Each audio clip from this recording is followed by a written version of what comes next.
So what I have in my hands are two model 1842 Imperial Royal infantry rifles. Rifles are infantry muskets because they are smooth bore. So this is the standard arm of the Austrian army and also the Hungarian army during the 1848-49 revolution and freedom fights.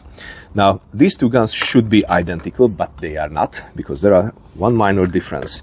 This is equipped with the tube lock, the Augustin type tube lock, and this one is equipped with a normal percussion lock where you have a nipple and you have to put a percussion cap on the nipple. Now this gun also used to be an Augustin type lock, had an Augustin type lock, which means that this was replaced. This was quite common in the 19th century as well. In the American Civil War, the Augustin tube locks, they were replaced with the percussion locks, but also in Hungary, during the freedom fights, many of the tube locks were replaced with the normal percussion lock. Now, this was done by me, because when I bought my 1842 Kammerbüchse, it came with a percussion lock. And according to Augustin, the most important change in the production method of these guns compared to the previous one was the interchangeability. And it was interchangeable. So I could put that lock that I had, that percussion lock that I received with the Kammerbüchse, on the smoothbore infantry gun without any problem. So I just had to remove the cairn. This is the small part that is leading the flash of the primer into the breech. And I had to screw the bolster into the place and mount the lock, and it worked. But I tried to do the same with the other Augustin infantry musket I have, and I could not. Because the touch hole, or let's say the cairn, this little piece that is leading the flash into the breech, that's in the wrong place. It is around 1 millimeter forward compared to this barrel, which tells me that the interchangeability was basically meant to be only regarding the locks. So they are interchangeable, their parts are interchangeable, but not the entire gun. Because for the lock, you had to fit the stock of the gun. Interesting, isn't it? So let me show you the situation. So this lock belongs to this infantry musket originally, and I replaced it with the percussion lock. You can see the bolster is screwed into the breech, and you have the nipple inside, and you have a new hammer. So you put the percussion cap here, and the nipple will guide the flash into the breech. Now, in case of the Augustin type tube lock, you have also a nipple type part. This is called the cairn. The small part is where you put the percussion tube. You can see it on the other one. This is the cairn. This is where you put the percussion tube. And so, in fact, the percussion lock was interchangeable with this infantry musket, but not with this one. And the problem was caused by the position of the lock.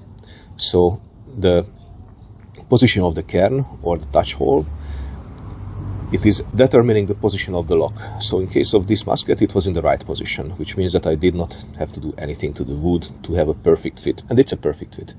It is a perfect fit. But if I installed that percussion lock on this musket,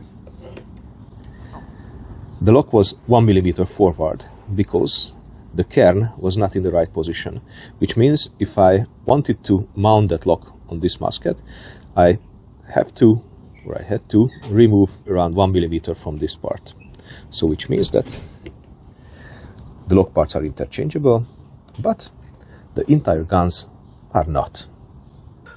Augustin type tube lock muskets also appeared in the American Civil War. We know that 25,000 model 1842 infantry muskets were supplied by the company Kruse, Drexler und Schmidt to the troops of General John C. Fremont. The deal, along with several other purchases suspected of corruption, caused a great stir, as the percussion tubes ordered with the muskets did not arrive, meaning that the guns were unusable. They had to be converted.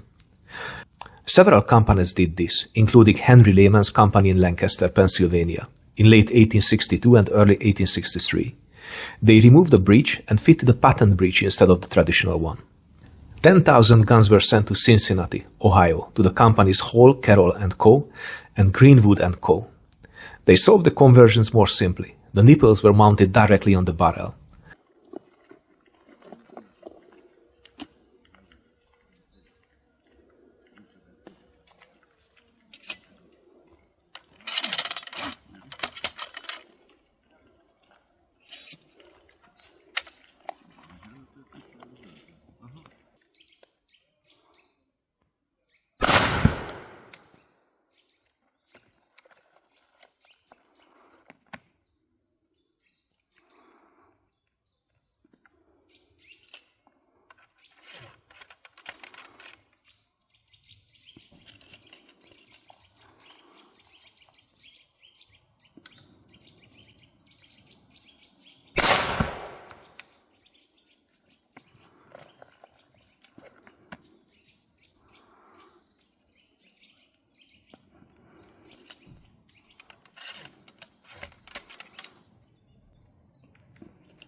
So this is when I'm not in rush.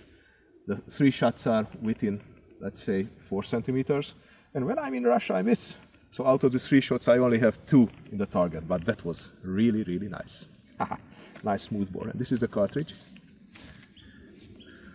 We have the powder charge in the tube and the bullet pressed into the mouth with some lubrication.